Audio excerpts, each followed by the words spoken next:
In the late 1950s and early 60s, when I was in grade school, we played marbles during recess. And usually the circle was drawn in the dirt.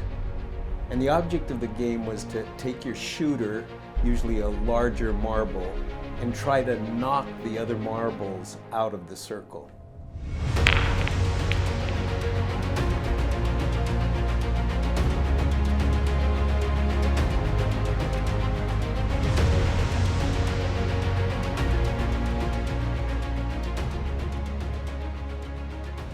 And if you were successful in knocking one or more marbles out of the circle, they were yours.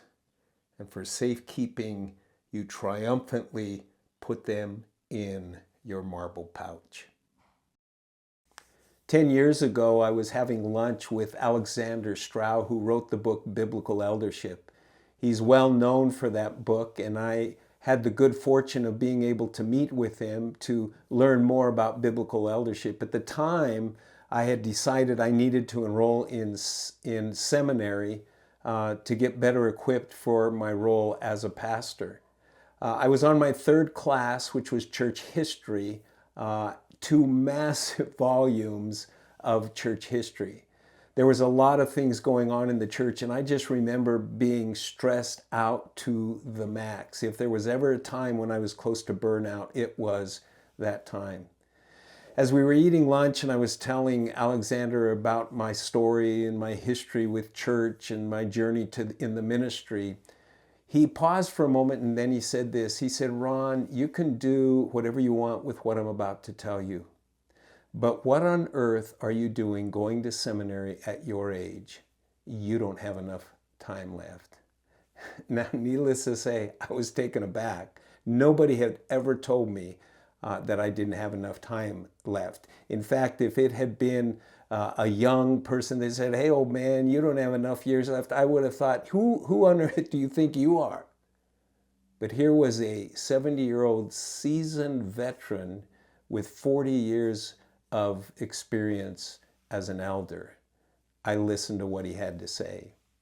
And he went on to tell me that a good friend of his had given him 2 beautiful jars, one empty and one with 80 marbles. And being 70 years, he went on to tell me that he currently has 70 marbles in one jar and 10 marbles in the other, each representing a year if he's fortunate enough to live until he's 80.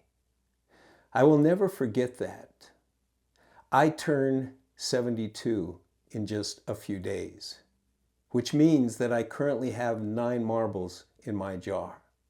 On my birthday, I'll take 1 more marble out and I'll place it in the other, leaving me only 8 marbles. It's pretty sobering to think about, especially as you look at those marbles sitting in a mostly empty jar. And I can't help but think of what Peter wrote in his second letter. He said, "Do not overlook this one fact, beloved, that with the Lord 1 day is as 1,000 years, and 1,000 years as 1 day. The Lord is not slow to fulfill his promise, as some count slowness, but is patient toward you, not wishing that any should perish, but that all should reach repentance." With the Lord, 1 day is as 1,000 years, and 1,000 years as 1 day. I did the math one time and had it confirmed with a mathematician that in our time, that calculates to 1 hour and 55 minutes, or 115 minutes. I can't help but think of what Paul said in his letter to the Christians in Ephesus. "Look carefully then how you walk, not as unwise but as wise, making the best use of the time, because the days are evil. Therefore do not be foolish, but understand what the will of the Lord is." Oh, how I wish I wouldn't have waited so long to walk circumspectly, to walk cautiously in how I use my time. Time is such a precious commodity.